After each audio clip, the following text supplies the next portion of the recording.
György, mondd, szereted az állatokat? Mondd, szereted az állatokat?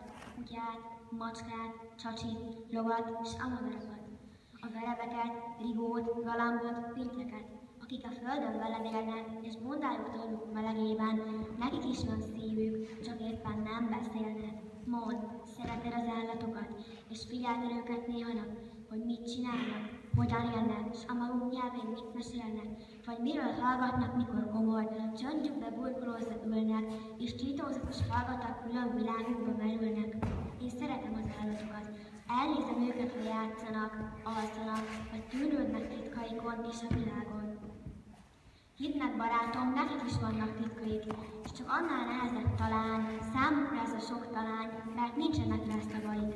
Tégy próbát, hisz ember vagy, értsd meg a bennük szorongó mélyeket, segíts nekik, mondd ki helyettük azt, ami ott körbít testük vaksi lelkében. Vidd közelebb az állatokhoz az embereket, hogy megértsenek végre minket, és mi is őket, kisebb testvéreinket.